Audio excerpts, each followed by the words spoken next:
Good morning and welcome to worship at First United Methodist Church in Waynesville. We're really glad that you're with us today and glad that we can be together in this way. We're especially excited if you're visiting with us and want to thank you for joining us today. We would love to get to know you, and we know that's a challenge to do so virtually, but in the description box below you'll find a link to a Connect card. And so if you would be interested to click on that and share some information about yourself and contact information, then we will contact you and would love to answer questions that you might have about our life together. A lot of amazing things happening and opportunities to serve and make a difference. And so we look forward to meeting you and getting to know you. We're excited about our service today. Bishop Lawrence McCleskey is joining us, and we'll share a little bit his perspective on our stewardship season. For such a time as this is our theme. And Bishop McCleskey just has an amazing way to kind of help us get a sense of the context of that, not just in general, but specifically for these times, for such a time as this. And so we're excited that that's going to be a part of our worship today. Also excited about these upcoming days. A lot of amazing things are going to be happening right here in the parking lot. Yeah, starting Saturday, this coming Saturday for Halloween, we're going to celebrate as safely as possible by having a drive-through trunk or treat.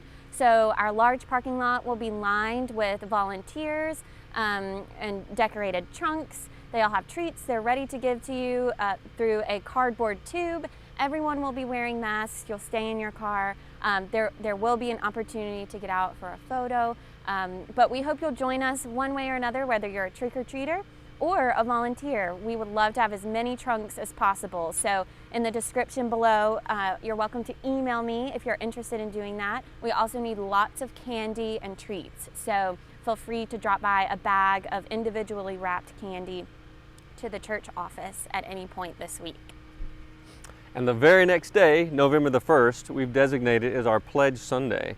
And so you can drive through this parking lot and bring your pledge cards and the commitments that you're going to make for 2021. We realize that we're not really able to do that inside in our sacred space inside, and so we think it's important for us to have this physical act of bringing our offering to God in this sacred space that is our parking lot.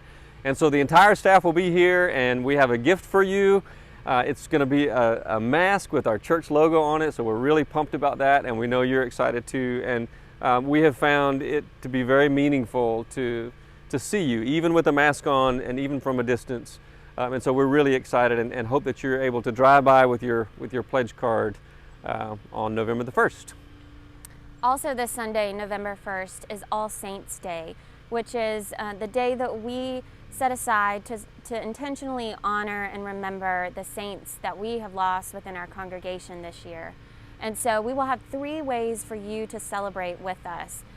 We will have an All Saints service premiere on our YouTube channel as usual at 8:30 that morning. We will have our in-person worship service. It has limited attendance, but we will honor our saints in that service as well. So if you're interested in participating, sign up in the link in the description below. And then that evening at 6 o'clock, we will light luminaries for each of the saints that we have lost on the front steps outside of the sanctuary. You can join and line up along the sidewalk. And you can also park your car and watch and listen and participate from the upper parking lot in the post office. So we invite you to celebrate and to remember those saints with us next Sunday.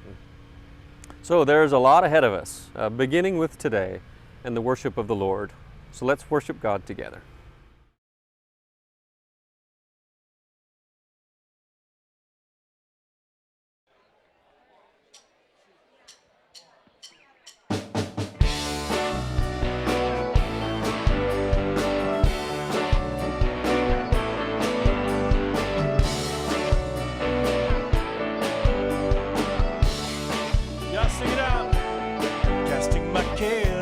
I'm leaving my past behind, setting my heart and mind on you, Jesus. Reaching my hands to yours, believing there's so much more, knowing that all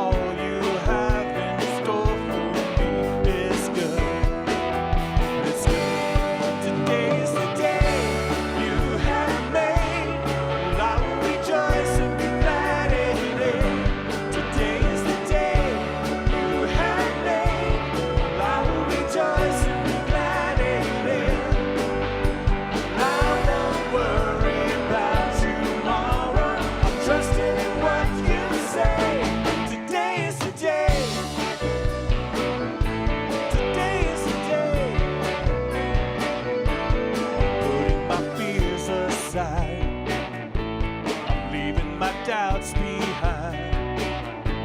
I'm giving my hopes and dreams to you, Jesus. I'm reaching my hands to yours, believing there's so much more, knowing that all you have in store for me is good. It's good. Today is the day you have made, and I will rejoice and be glad in it. Today is the day you have made, and I will rejoice and be glad in it. And I won't worry about tomorrow. I'm trusting in what you say. Today is the day. Today is the day.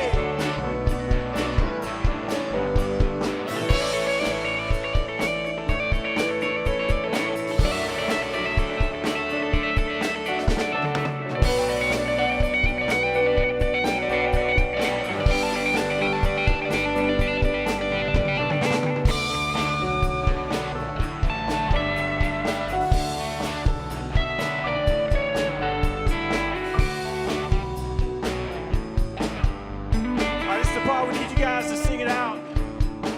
I'm gonna sing a line, then you guys are gonna echo it back. You're gonna sing it out really loud. Here we go. I will stand upon your truth. I will stand upon your truth. All my days I live for you. All my days I live for you. And I will stand upon your truth. I will stand upon your truth. All my days I live for you.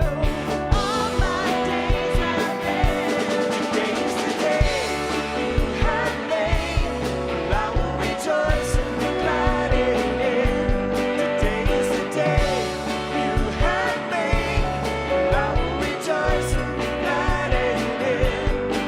And I won't worry about tomorrow. I'm giving you my fears and sorrows.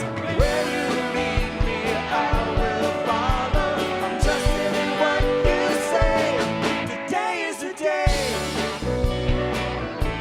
Today is the day. Today is the day. Today is the day. Today is the day.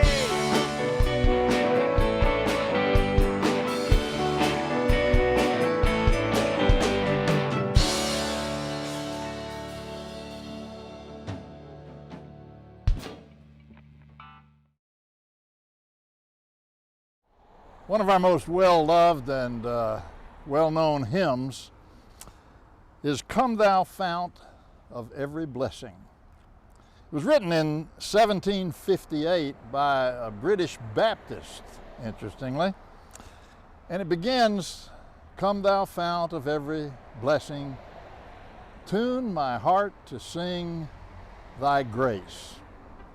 I've been drawn for years now to the opening lines of the third stanza. Oh, to grace, how great a debtor daily I'm constrained to be. What strong words. Oh, to grace, how great a debtor daily I'm constrained to be. Now, I know about being a debtor. I expect you do too.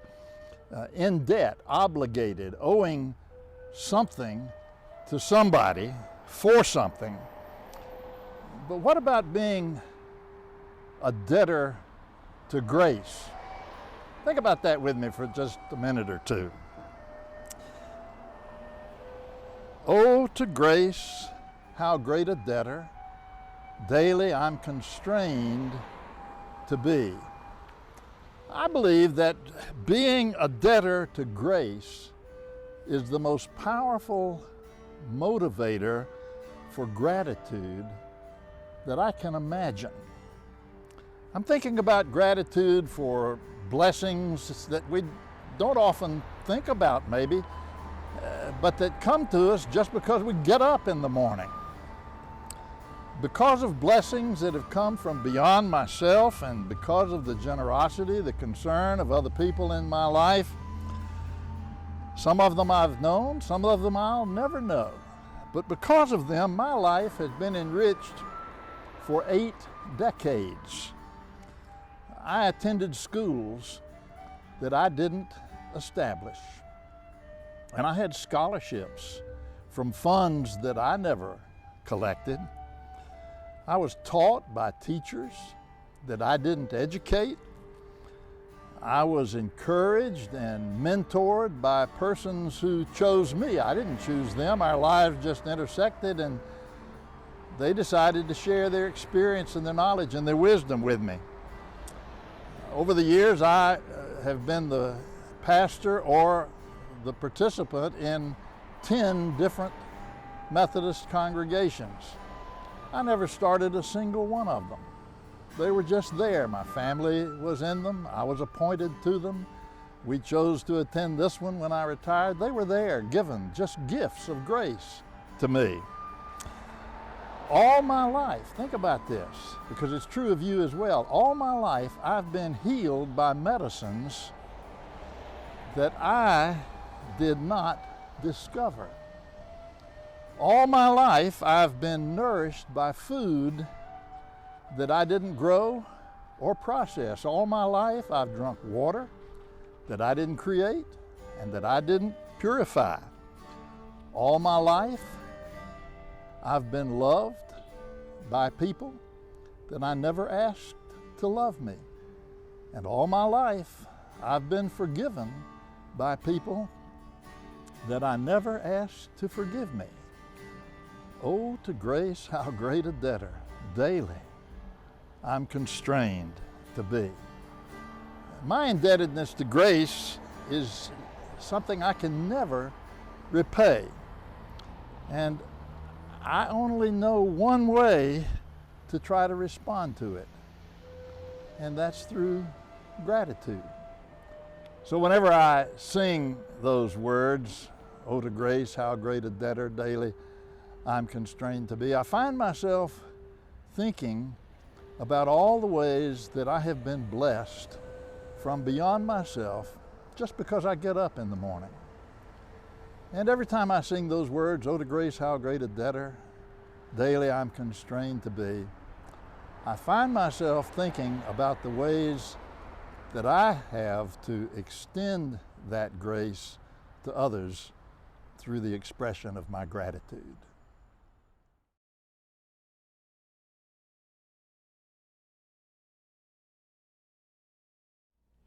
Hey friends, I've been missing you. So I came back to where we always sit during Children's Moment in the Awakening service. And we're talking about stewardship and giving up our time and our money. And so all I could think about was when I was a little girl, they would give us envelopes with our names on them. My name was Sydney Manning before I met Mr. Richard. And I would get my envelope to put my money in, and Daddy would give me money every week to put in the offering. And I would get so excited. Sometimes he gave me dollar bills, and sometimes he would just give me a dime because my allowance was $1 and that's a tenth of it. And sometimes I just got pennies. It didn't matter. I always knew I was getting to take money and put in the offering. And I would stick it in my Bible, and I would go to church, and I would be so excited for the offering plate to come around so I could put my money in. Well, at First Methodist, because we can't really be together right now, we have sent out stewardship cards. And our parents are going to pledge money, how much money they're going to give to the church. Well, what does money do when we give it to the church? It goes out into the community. We help others, we help the homeless, we support people that need extra help. We go out and talk about Jesus, and we do great things in the church too, and all these videos and all that stuff we're doing right now helps when we donate money to the church to do God's work. So I would wait as a little girl for that offering plate to come by. And my brother would get it first, and I would be like, I need to put my money in there to help God. And so finally, my big brother would pass me the plate, and I'd put my money in, and I was so proud because I knew that money was going to help do God's work and tell others about His great love. So I have a challenge for you, my friends. In a couple weeks, your parents are going to drive through and hand in their envelopes to say what they're donating to the church. I want you to find some money, maybe do some chores for your mom and dad, and get your own envelope. And when you go through the drive with your parents, I want you to put money in so you know you're also helping this church spread God's word. I miss y'all. Bye.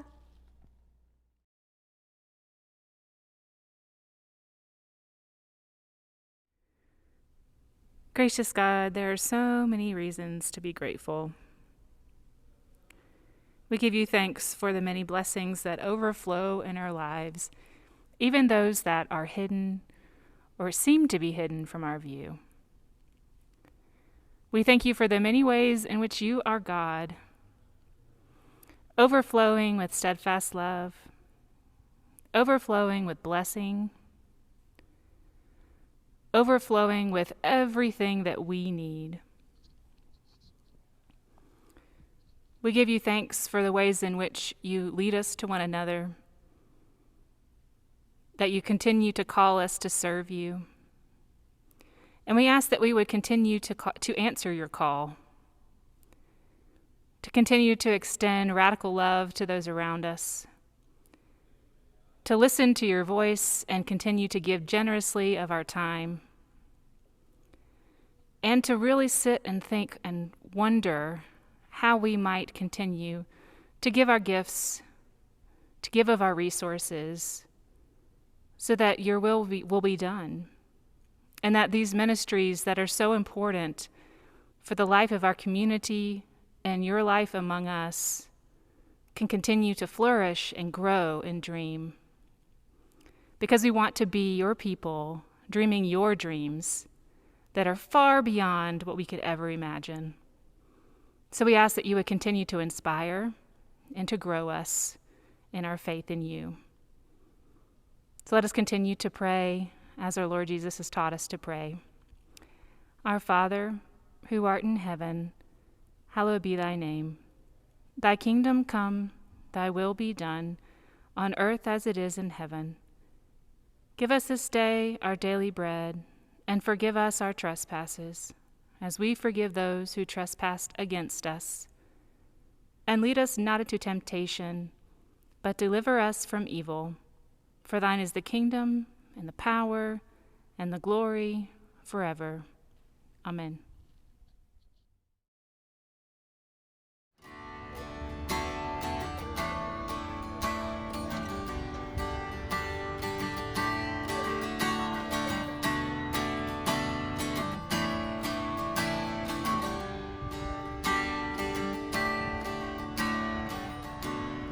I spoke a word, you were singing over me.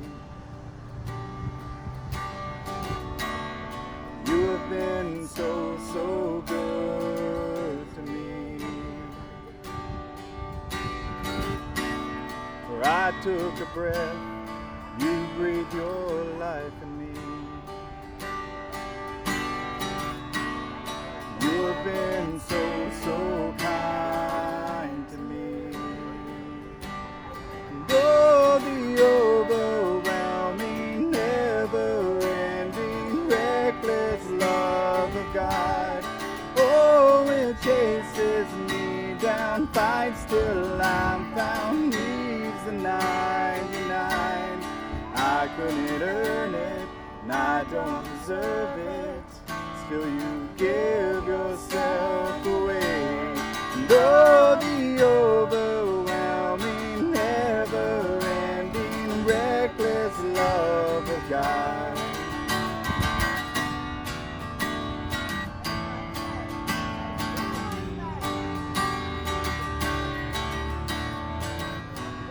When I was your foe, still your love fought for me.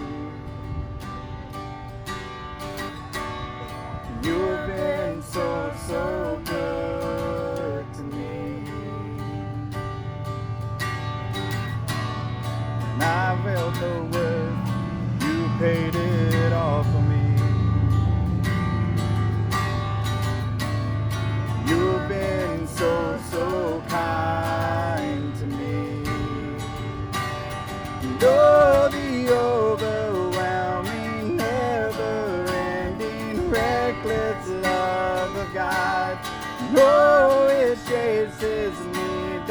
fight till I'm found, and leaves the 99. I couldn't earn it, and I don't deserve it. Still you give yourself away. And oh, the overwhelming, never-ending, reckless love of God.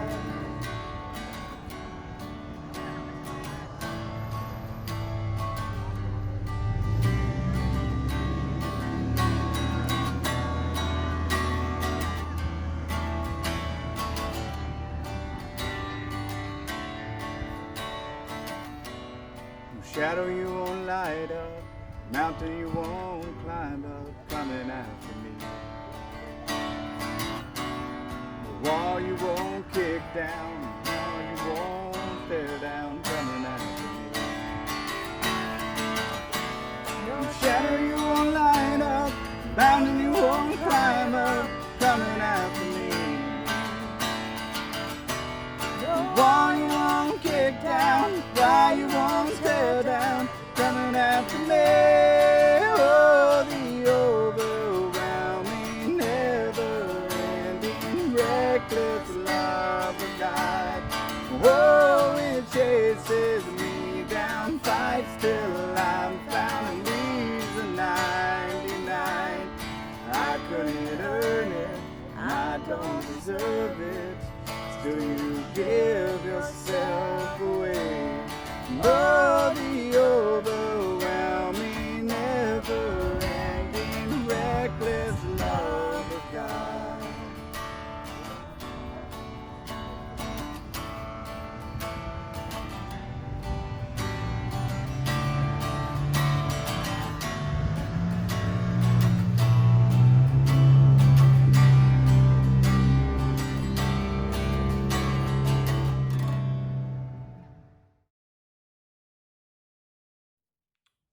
Luke chapter 8, verses 1 through 3. Soon afterwards he went on through cities and villages, proclaiming and bringing the good news of the kingdom of God. The 12 were with him, as well as some women who had been cured of evil spirits and infirmities. Mary called Magdalene, from whom 7 demons had gone out, and Joanna, the wife of Herod's steward, Chusa, and Susanna, and many others, who provided for them out of their resources. This is the word of God for the people of God. Thanks be to God. Several years ago, we drove to Boston for vacation. We wanted to see all the historical stuff. And so one day we walked the Freedom Trail. And the Freedom Trail goes down Tremont Street, and then it turns right on School Street.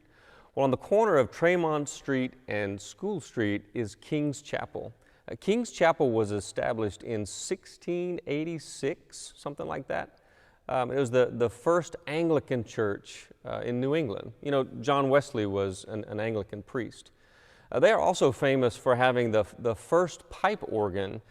They got that in like 1713. And their pulpit, it's a wine glass shaped pulpit, kind of like ours, except higher up. That pulpit is the longest active pulpit in the entire country. Someone's been preaching from that pulpit since 1717. It's pretty cool stuff. Well, we walked into King's Chapel, and they didn't have pews like we have pews. They actually had these boxes on the floor. They actually called box pews. And a particular family would have that particular pew. Just kind of like some of us like to come in and claim our spot. Like, this is my pew, I'm going to sit here every week. Except with them, this family would pay a yearly fee and kind of buy this pew. So they could put their name on it, they could decorate it. The walls were kind of high, and they would bring like foot stoves, and it would contain the heat and trap the heat. What was so cool about visiting that place was seeing all the different people, famous people in their 334-year history that had been in these box pews, like George Washington and Benjamin Franklin and Paul Revere and Oliver Wendell Holmes. I mean, it was really fascinating. I love history. Well, I decided to kind of study the history of the offering plate, and I learned some interesting things too. You know, not until the late 1800s did churches really depend on voluntary gifts to fund their ministries. These churches in the American colonies, like the government of the United States early on, they're the ones who established and sanctioned and even financed churches, because that's the way it was in England. And so for the members of those congregations, they didn't think anything of that. But states gradually started to rescind these religious tax laws, and in 1833, Massachusetts was the last one to do that. And so now all of a sudden, churches have to begin thinking about how are we going to fund our ministries? And that's one of the reasons why they started renting or selling the pews to people. I learned that it wasn't really until after the Civil War that churches began to teach this biblical principle of tithing. Well, in the King's Chapel in Boston, the seats up in the balcony weren't like the box pews on the floor. They had different seating up there, and they didn't rent them initially to the people so that the church could distinguish between its congregants. So if you were poor, if you didn't have enough wealth to rent one of the box pews on the bottom floor, you sat up there. And if you were a person of color, it didn't matter what you made, people of color had to sit in the balcony. Even after slavery was abolished, the church continued that practice. But we know about that. That was common everywhere. In our text for today, in Luke chapter 8, it's a short text. It's just 3 verses, but there's so much packed in it. Luke paints this picture. Before there were church buildings, before there were pews, before there were offering plates, what we see, it's just Jesus. Jesus and his disciples, Jesus and his followers, and they're just moving away, on their way through the cities and through the villages. One of the things that kind of grabbed my attention as I was reading this was that they were going, proclaiming and bringing the good news of the kingdom. And in my notes, I just kind of was like, oh, what does that look like? Bringing the kingdom. They were going from place to place, God's people on the move, and they were bringing it. It made me think of Ezekiel's vision of the temple. You remember it. God shows Ezekiel this vision, and coming off the front of the temple, over the threshold, this water is starting to trickle, and it grows, and it becomes this great river.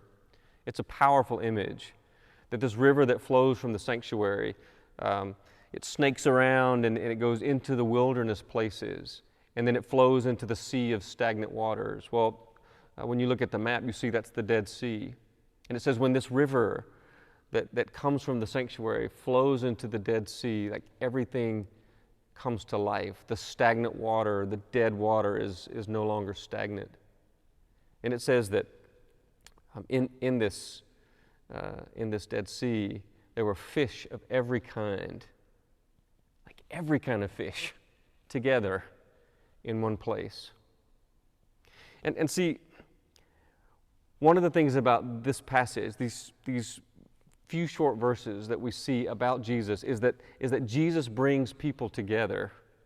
When Jesus is around, there's no partiality, there's no pew box, there's no balcony. They're just together. And it's an interesting group. Like Luke tells us that the 12, they were with him. Well, that's the 12 disciples, those that he chose. And we talk about them a lot. They were kind of a motley crew. Some of them we know were fishermen. One of them was a tax collector. One of them we know was a revolutionary. They were kind of a muddled, confused group. And as we read the stories of the New Testament and we encounter them, sometimes we're shaking our head. They needed lots of help. You got to wonder sometimes what Jesus thought about them. But then Luke mentions these women. There is Mary of Magdala. says that Jesus had cast out 7 demons from her life. Now, popular legend has it that Mary was a prostitute, but the scriptures, they don't support that. But clearly she had a dark past. These women that were following Jesus, Luke says that Jesus had cured them of all kinds of things. He mentions Joanna. Joanna was the wife of a rich and powerful husband. Chusa was a steward of Herod. And the steward, like his role in that administration would be to take care of the king's personal belongings and property and finances. So he would have been greatly trusted and respected. He also would have been very wealthy. And so it's interesting to see all of them together, because Luke tells us that they provided for them, meaning they provided for Jesus and the disciples. They provided for this journey, this ministry that is the church without walls. And so you've got the disciples who have all these different means. You've got these women. Interesting that you've got Mary with her dark past and Joanna, who's a lady of the court. They brought different things to this whole movement, this kingdom thing that was happening. And it's pretty amazing. They brought what they had. Some of the women brought their financial resources, and some of them brought their gifts. There's a story in Acts chapter 3 where Peter and John are going up to the temple, and this crippled beggar looks him in the eyes and begs for alms, and you can just see Peter, as you read the story in Acts chapter 3, that he just gets down and looks in his eyes, and he says, I don't have any gold and I don't have any silver. He says, but what I do have, I'll give it to you. And then he proceeds to pray for this man, and the man finds healing, and he gets up and he starts dancing and he starts rejoicing. An example of the commitment that we make, this commitment to be the church, to follow Jesus in the way, and to bring what we have. They brought what they had, and it made all the difference. So Luke tells a story. Jesus and his disciples are in the temple treasury, and they're seeing people come to give their offering. Now, the temple treasury, the offering receptacles were trumpet-shaped, and they were metal. And so people would come, and they would toss their offering into these trumpet-shaped collection boxes. And so a rich person might come by and just, it would be loud because they had a lot. And sometimes they liked that. They liked for other people to see and hear what they were giving. But then this poor widow comes, and Jesus points her out. She has 2 pennies. And she gives 2 pennies. Not loud at all, easy to be missed. And yet Jesus turns to his disciples and he says, did you see that woman? She gave more than the others, and they're confused by that. And Jesus says, they gave out of their abundance. She's given all she has. It's this generous love for God and for God's temple. I've wondered about our offering plates. Like, what's the future of our offering plates? They're not really practical. I think when we're all back in here, I don't see us passing offering plates anymore. Like these days, we've had to find different ways to give. Maybe you're mailing your offering into the church. Maybe you're bringing it by on your way to the grocery store. Maybe you're giving online. I don't know, if you're like me, there's something about our offering being this sacred moment, a physical act. We want to replicate that in our online services, so like that in our service together, that we give our offering to God. I also, these days of pandemic, I thought about what we give. You know, this is a hard time to talk about giving money and even to ask to give money. I think have a lot to give and experience the joy of giving lots. But I also think a lot don't have much at all, and that might be a change, that might be a new thing, and we can struggle with that. And that's why I think Jesus' lesson with his disciples is critical for us. Like, God knows our hearts. God knows our love for each other, our love for all that this congregation is doing. And God knows that we'll bring what we've got. Just like Peter said, I don't have silver and gold, but I'll bring what I do have. And that's a prayer that can bring healing. And so as we talk about stewardship these days, I want that to be very clear. And not just these days, but always.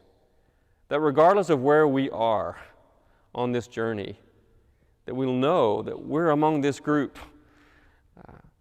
Sometimes we have financial means, and sometimes we have our prayers, and sometimes we have our gifts. I've thought about the resources that we have, and sometimes our resources is using my car to pick someone up, to take them to a doctor's appointment, or in these days to pick up somebody's groceries and drop them off on their porch so that they can safely have some food.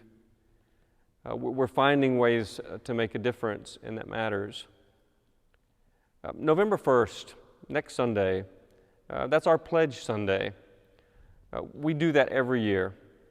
And if you're new to our congregation and maybe new to that concept, as a church, we put a budget together for the year 2021. And we're asked to make pledges. What is an amount that I anticipate being able to give? Many of us are committed to the biblical principle of tithing, which is giving 10% of our income to the church. Others have different ways of figuring out in all that they have what they're going to bring and what they're going to give to God and give to the church. And it's really helpful with the pledge card because it enables the church leaders to say, this is what we can plan for and this is what we can do. And so on November the 1st, we're going to have a drive-by, bring your pledge card to the church.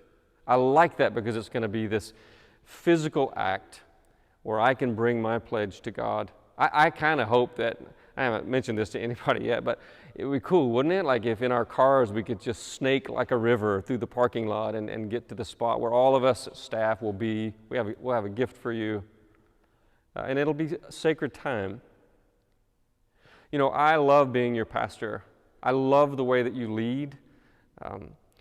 Not only the way you lead in our faith community, but the way that you lead in our community of Waynesville. I find myself following you and our incredible staff all the time. And the reality of my life is that I wind up in places that I probably never would be because I'm following you there. And it's really cool.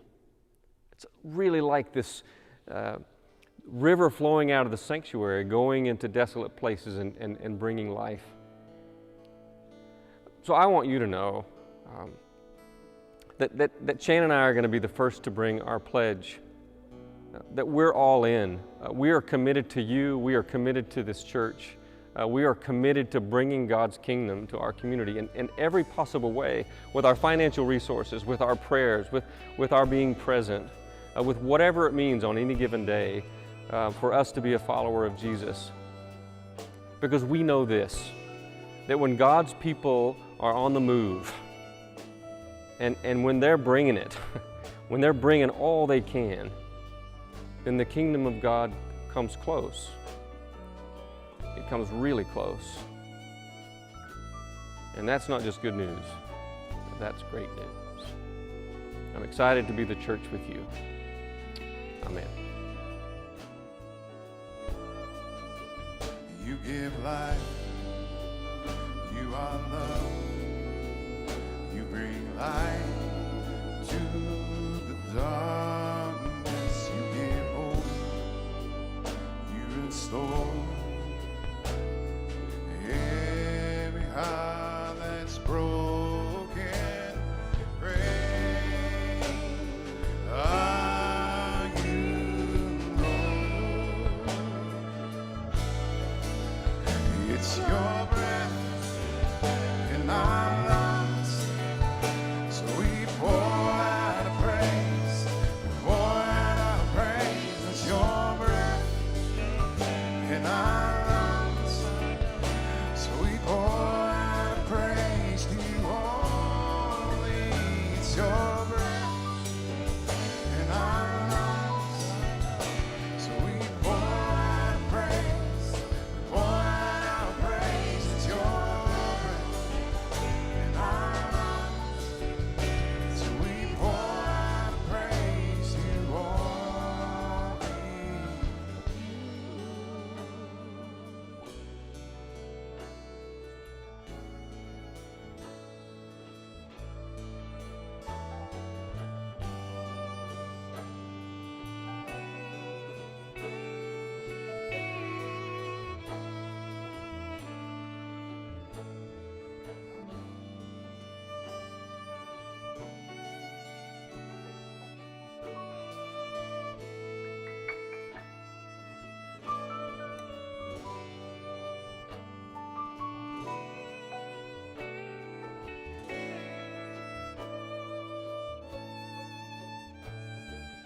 All the earth will shout your praise.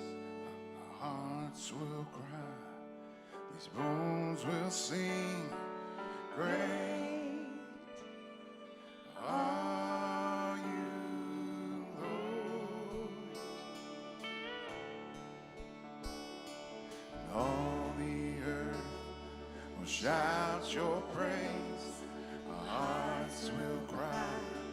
These bones will sing. Great are you, Lord. And all the earth will shout your praise.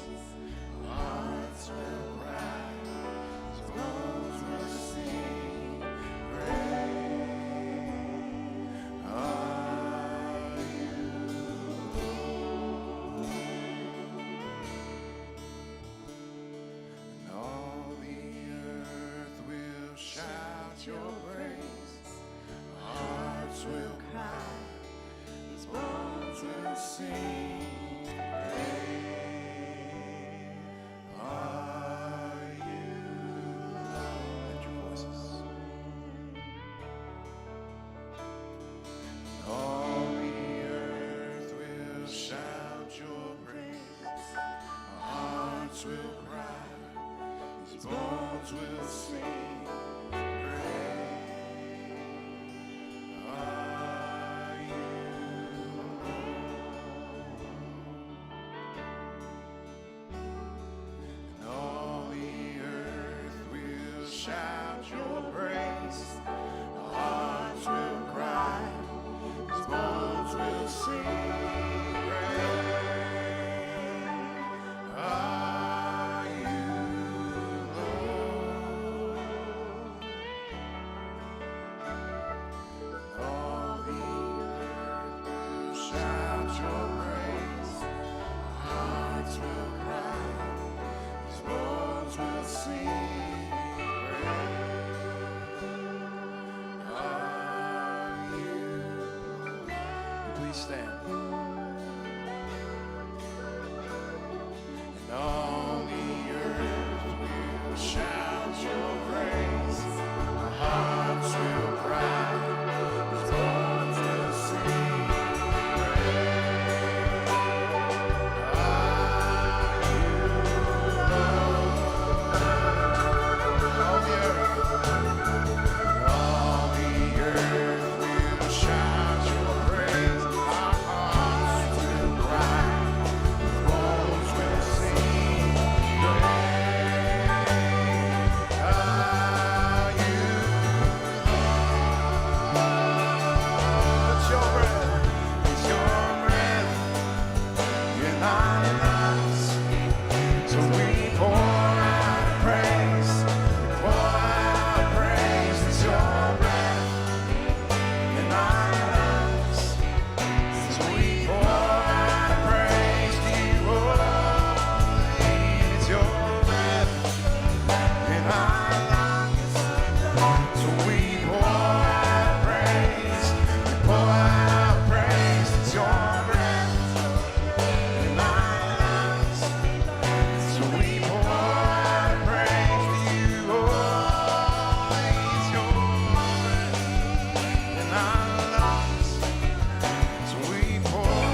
Jesus said, "It is more blessed to give than to receive."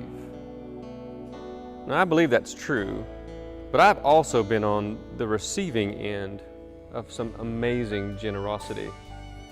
I know what it's like to be blessed when people give and when people provide.